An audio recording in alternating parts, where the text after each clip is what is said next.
Welcome everybody to the DQ&Q Lifestyle Podcast with me, Marcus, and today we're going to talk about neglect. So, once again, therapy space, they're talking about neglect. I'm not really knowing what they're talking about because the NSPCC advert, what's that?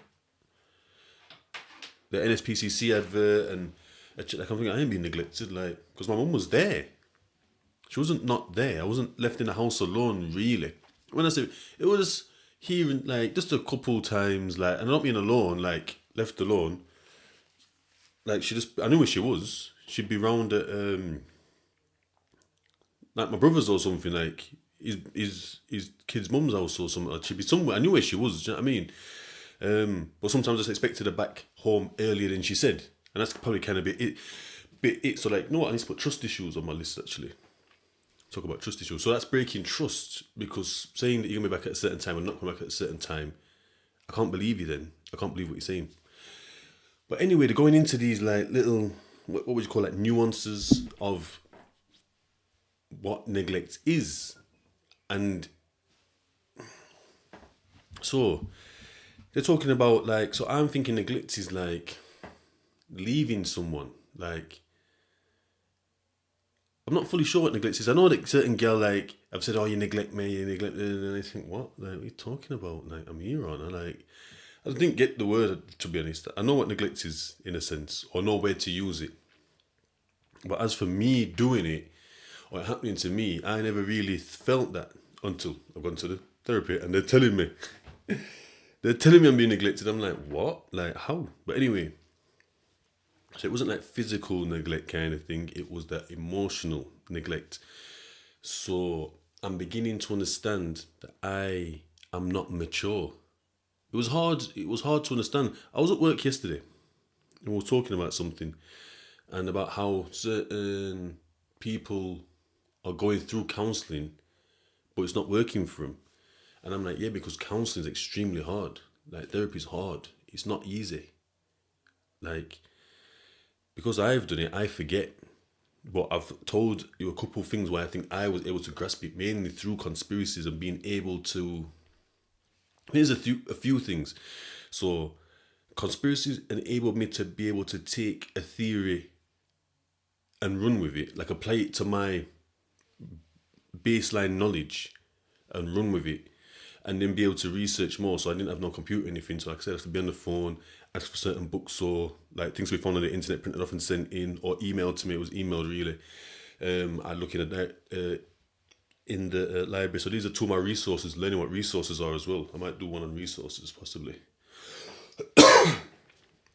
And the biggest one, my biggest resource was having people around me. I'm on a wing full of 40 of, well, there's 40 of us altogether, roughly, maximum, because there's 40 cells on the wing. One cell was always empty, to be honest, for the majority of my time there. So there's 38 other man on the wing. There's the screws, and there's also the counselling stuff, the therapist and the counsellor. And then there was an art therapist there, but I didn't really work with her because I never did art therapy because I didn't see that I needed it, because I was able to utilise the groups and get what I needed out of the group. Some people that struggled getting it in groups went into art therapy and got massive work done, drawing pictures and doing bits and bats and enacting things, or them telling their story and then getting people in their art therapy class to act out the roles of what these people, because they're giving things roles. And so a role, for example, is just say the father, a protective guy, mother's more of a nurturing housewife type thing. So just acting out these roles, do you know what I mean? For you to be able to see what you're doing, do you know what I mean? But yeah, anyway. So that was my biggest resource, being able to ask people that are doing the therapy, that are going through the actual journey, and then obviously the screws that are facilitators, and then the counselling stuff. So I had massive resources. And yeah, it's just not easy. It's not easy to hear, because especially when it's when they're poking and prodding at your whole existence, not just all your shoes are shit, or why do you always, you know what I mean, you never make a nice cup of tea. They're rocking your whole world. It's like an earthquake. Literally your whole world's moving and you're moving, and you don't know what's going to happen, when it's going to... It's mad. It's a mad place to be when you're in therapy, because they're talking about you holding a mirror up to you, or like just imagine like someone filming your worst bits, you didn't even know you were being filmed, and then I'm showing you your worst bits when you were blowing up out of proportion, you did some mad things, horrible things, you were just horrible. Do you know what I mean? Different scales of horrible. Do you know what I mean? And each person's horrible's subjective to the individual. And some people's horribles, other people won't even view as horrible. But anyway, so looking at you as a bad person, it's hard because that's when the shame kicks in. People don't like shame. It's a very hard feeling to deal with, and that's part of the problem within societies, or modern societies. I was talking about England, is the shame that rocks up. We can't deal with shame. We're not a nation that can handle shame. And shame makes you do some funny things. You're lying, like have to cover things up. Do you know what I mean? It'll make you become more violent because you're dying to cover things up. It's just all about just covering up really, and just like be manipulative and deceitful. But yeah, it's all hard to do. Therapy is hard to do. So back to what we're talking about. Neglect. So now they are telling me about like, they give me scenarios of what, like, bear in mind, no one in this group of the cons was convicts, yeah? Or prisoners, whatever you want to call us. The convicted. None of us have an ideal upbringing. There's bits and pieces. I have got loads of like good bits from my childhood, but we don't. The good bits of a person, like the therapy that I was on, it doesn't, or I think it might be therapy in general, I'm not too sure, but it doesn't work on your good bits. Your good bits are good. They're fine. It's not one of them ones, isn't it? You take your car in, it's got flat tyres, the guy's changing your engine. Like, no, the engine's fine. You know what I mean? Like, you just need to change the tyres. So that's where it is to just work on the bits that are not very good. So it's like a human MOT in a sense. So that's why it's a set things that I always talk about, like erratic and volatile behaviour, consequential thinking, irresponsible lifestyle, because that's the ringer that they put us all through. Do you know what I mean? There must be the things that come up, like for all criminals or whatever, or for all, I don't know where they got these domains from, they call them domains. So yeah, well, not actually. There was 4 domains that like, had like, must have been like 4, 8, 12, 16, probably like 15, 16 things in.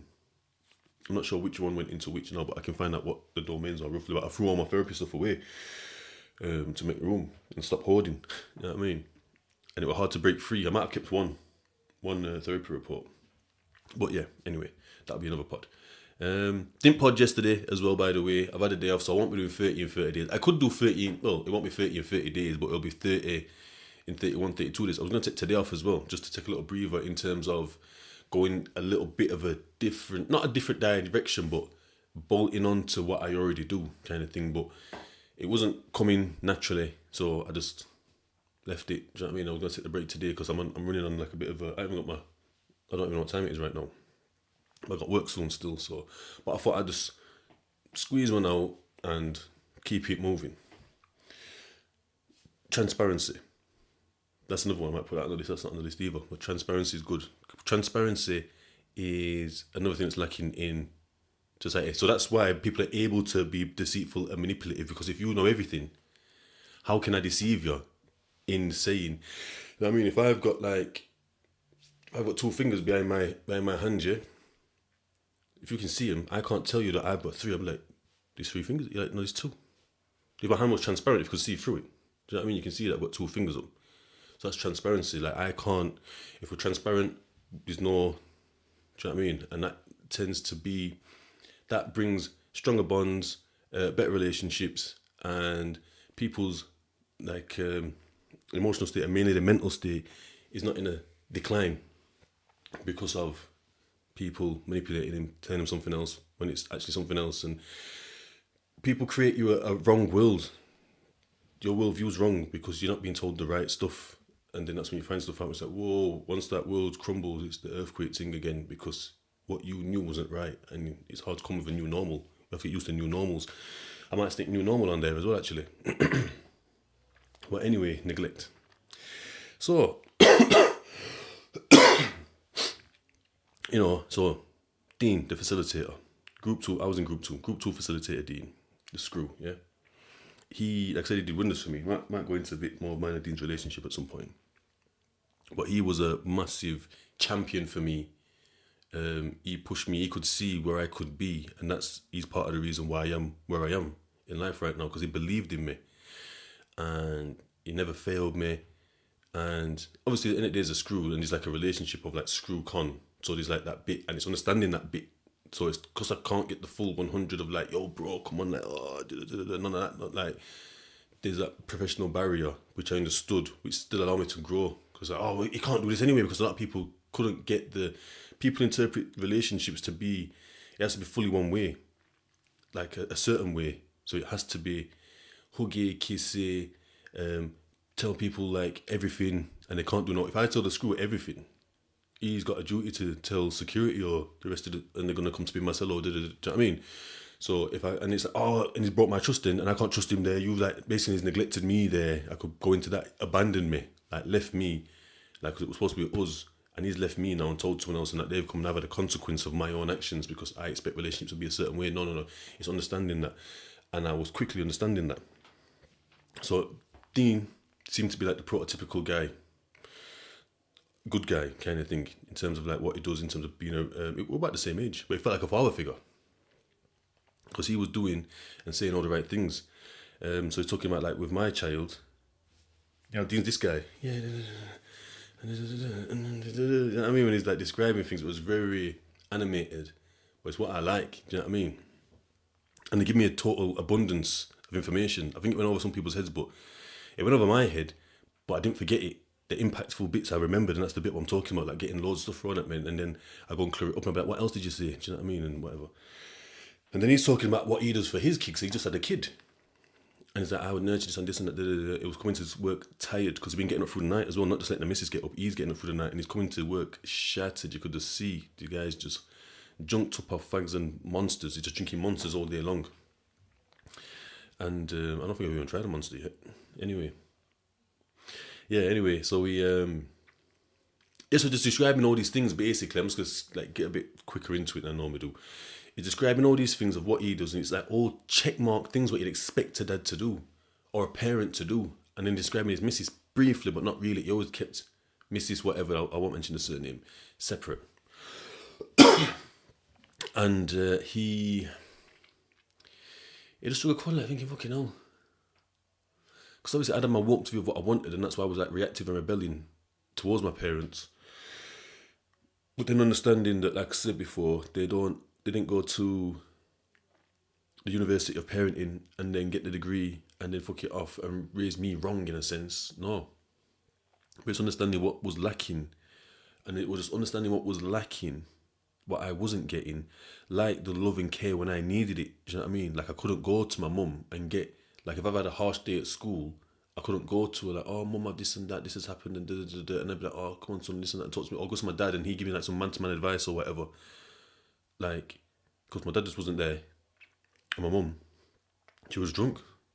Pissed. Like, you can't talk to a pissed up person. Do you know what I mean? She might have been in a pub early days. She was going to the pub a lot. And then she stopped going to the pubs. Because a lot of them shut down. About 10, 15 pubs in the end shut down. And yeah. So yeah, you can't just talk to a person. So I was emotionally abandoned because I wasn't getting the emotional growth. So then it's just learning to do what you can do. So then I'm becoming reactive. And then I'm feeling neglected and I'm like pushing it onto my mum, that's pushing it back onto me, and it's just mad arguments of like nothingness really. It's because the thing is that I need someone to talk to and I need her to be there for me. I'm just going to talk from my point of view because obviously she needed stuff as well. Do you know what I mean? Like she's not a bad person. Like big up my mum, love my mum. You know what I mean? We've got a great relationship right now. So all the stuff that I say, it's not a dig at her. It's just understanding what's going on in terms of myself and how I was able to overcome, and then even understanding whether like you're a mother watching this, and being able to understand your own behaviours so you don't pass that on to your kids, because what we're doing is passing on trauma. Because that's what it is. My mum's stuff's happened to my mum, and obviously as a 6, 7, 8, 9, 10-year-old, I don't understand this. Do you know what I mean? Because I've never been taught this. My people wasn't aware of this. It's just a thing that's happened, and then there's behaving a certain way, and it's just like, do you know what I mean? So yeah, or if you're a dad, same thing. I'm saying to mum, don't pass on the trauma, and being there for your kids and giving your kids, all we ever need to do is give our kids what they need. Give them what they need in that moment, understanding what they need. And that's perfect. And it's giving it them when they need it. Obviously, we can be overbearing parents and want them to do certain things. And that's okay to a degree. but we have to make sure we fulfill their needs as and when they need it. So it's no point telling them 100 things throughout the day that are pointless to them. They don't really want to do it. It's going to create a rebel. Anytime that someone's pushing, an authoritarian figure's pushing something onto an individual or individuals, a group, it creates a rebel that wants to rebel against what's going on. Do you know what I mean? As we all know, we've all rebelled at some point because it's just part and parcel of being a human. Do you know what I mean? Getting to that age, certain ages like teenager. Because you're becoming who you are. You're finding your own identity and it goes against what your parents want. Do you know what I mean? Because for one, every parent is always at a date with what their kid's mentality is because they're not in, even though they're in the same time period, fucking 16th of July 2023, but it's a different generation. So the influences that have made the parent aren't the influences that are making the child.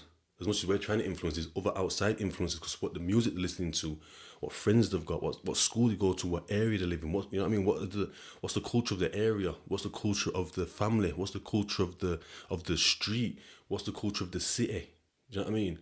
What's the culture of the school, what's the culture of the college, what's the culture of the friends, what cultures are they chilling with, do you know what I mean? But there's like subcultures, so like there's like the drill thing. Like you've got black culture, and then you've got like the rap culture, which is a subgenre of the black stuff. Do you know what I mean? And then you've got like drill, which is a subgenre of rap music. Do you know what I mean? So they're not the same. So like black people that came from the Caribbean islands with kind of different musical tastes. Do you know what I mean? Aren't the same as the UK black youths that are on a rap thing that's on a US UK rap thing, and then these black youth. Oh, I say black youth is just the black community because obviously other communities are involved in that. That's why it's a subculture because it's a culture. Cultures aren't bound to colour. Do you know what I mean? That's another pod. Further down the line. Once I've got all through all this therapy stuff. So yeah,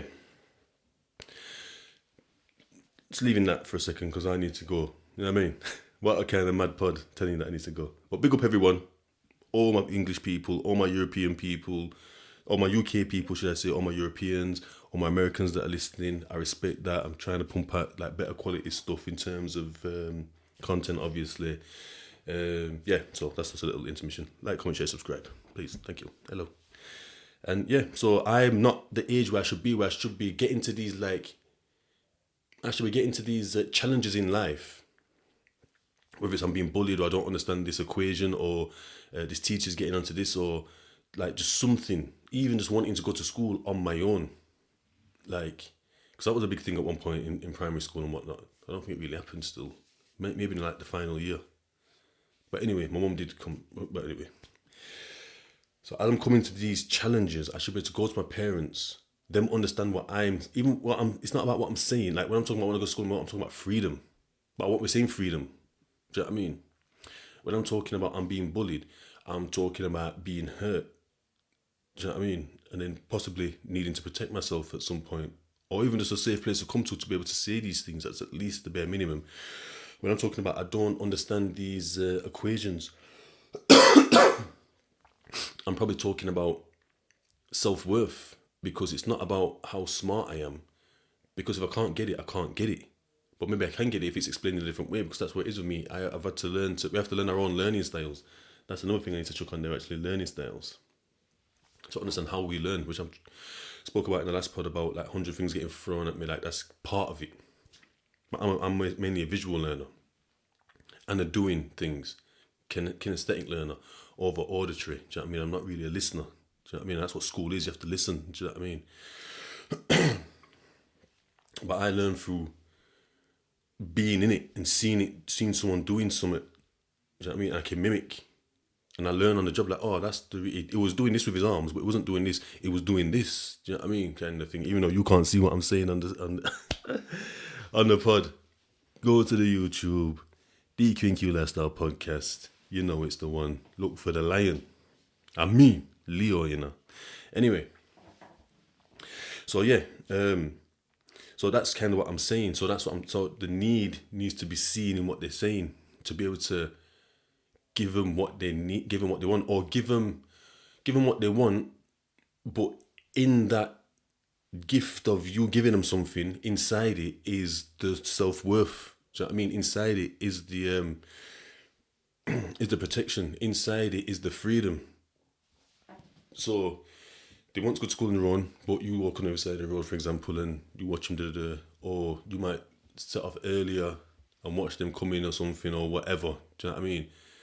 Or do you know what I mean? Like there's things you can do, but it's just problem solving. Do you know what I mean? But I know life's hard, tight schedules, pressure. It's all financial still because that's the capitalistic lifestyle we live. That's just the model of the world. And that's something we'll talk about possibly in another pod. But yeah, so basically, me not being able to go to it always comes down to my mum, because I was in the house with my mum, like 365 days a year, forever. Do you know what I mean? So it's not getting onto her more than my dad, it's just how it is, and that's why I talk about single mum families, or talk about single mums. I'm not getting onto them. I'm just saying what I've seen, because I understand the struggle as well of a single mum. Like, it's not their fault. Do you know what I mean? I'm not getting into that anyway. But yeah.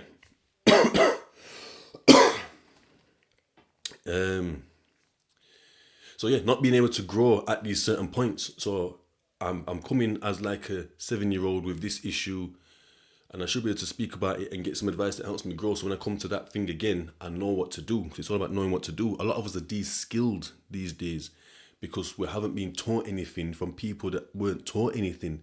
And then we're not teaching these. Always teaching, make sure you're eating back. Don't talk to Mike in that. I mean, all this nonsense. Do you know what I mean? What did I say? Go and do that and do that. Do you know what I mean? It's not real. It's nuances. Do you know what I mean? Different. There needs to be different approaches to different things.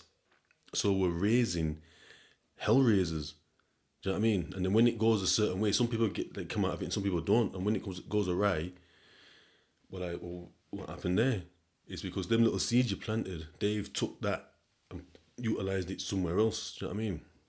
Like me now, I understand that I am not like the most mature in all aspects. Like in the workplace, I'm still growing. I don't know what to do when certain conflicts or certain challenges come my way. But luckily we get bare training, and the training has dropped on at certain points, certain key bits that have affected me, like emotionally. And talking to my colleagues, having trustworthy colleagues that I always mention about having people around you that you can trust and like go to and ask them for certain advice and then give you something like their own experiences, or I do this or I do that. It might be hard, but then we've also got to be able to, because their response will be in line with their personality. I'm a bit more direct, but I feel like I have to be a bit more careful being a 6'2", 18 stone mixed race guy. Do you know what I mean?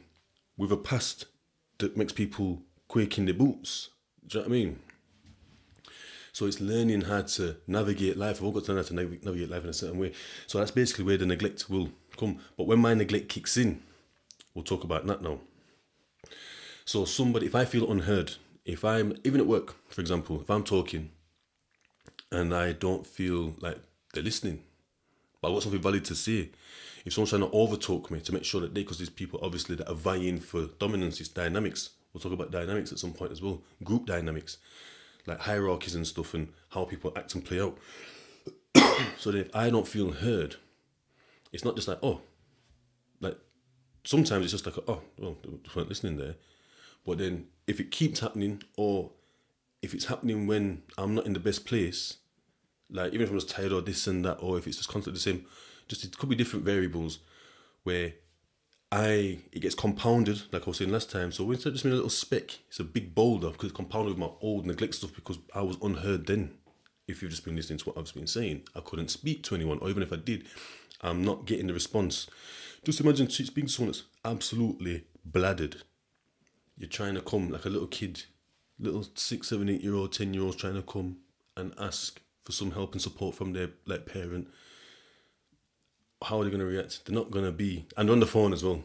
And this phone means everything to this person. This person is on the phone and not coming off the phone. Landline days, you know what I mean? Because they're talking to their mate about whatever, they're pissed up as well, and just talking bare nonsense to each other. Like, I'm interrupting. Like, this person, like, do you know what I mean? So, yeah. So that's where it can get compounded. So it's not actually what's happening in the moment, but obviously then, if we come with what we've learned, what I've learned, is if you're feeling heard, speak up. Either if someone's over talking about, whoa, hold on. Like, but I've had to learn that recently about I've always known how to do it, but it's how to do it. Do you know what I mean? Because I've been given advice how to do it, but it's not fitted how I am. But it hit me about another person, another one of my colleagues that I sometimes work with here and there, how they go about things. And that fits with me perfectly because I think it's all about being able to emulate people that are successful.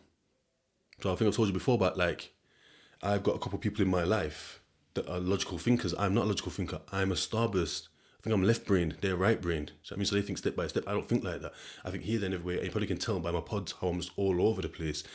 But there's sense in there. I'm not, do you know what I mean? And anyway, so when I need to think in a straight line, I think like these guys. I think, oh, what would they do? Well, they do this and they do that and they do this. So that's what I do. Do you know what I mean? So I use their, do you know what I mean? I get into their mindset somehow and just think like that, and it gets me out of loads of scripts. Like if I'm thinking, oh fucking, what can I do? I could do this and I could do that, and it's a bit airy fairy, and it's like, oh, a bit here, a bit there. That's a bit stronger. That's a bit weaker, but that's probably more possible than that. But I think, what would this guy do, my mate? You know what I mean? And I think he'd be like, boom, boom, boom, boom, boom, boom, boom, and it says, boom, decision. Don't get me wrong. He'll ring me sometimes. He can't make the decision. He wants to know what I'm saying. Do you know what I mean? But still, I've got that there in the locker. So I'm going to emulate this guy. When that happens to me again in the workplace, people, I'm not being heard, and I'm going to use this guy's approach to things. Do you know what I mean? Because it's direct, it's subtle, it's effective. Do you know what I mean? I've seen it, it's effective. Do you know what I mean? But I haven't had to use it yet. Do you know what I mean? So, yeah, we're all learning on the job. No one's perfect. I'm not perfect. We're all just in different stages of the journey. So when it comes to this stuff, I might be slightly further along. When it comes to something, if it comes to cooking, I'm at 0. I'm at 0 out of 100. I don't know what's going on. Beans on toast, I'm your man. Anything else is pressure. Yeah, and if you're asking, I've just had beans on toast. Staple my diet, son. I mean, get your eyes on fucking bicep, right? Anyway, but that's it. So that's the neglect stuff. Emotionally neglected. Other stuff can tap into it because that's the major, that's the bigger picture of it. But yeah, Marcus, DKQ Lifestyle Podcast.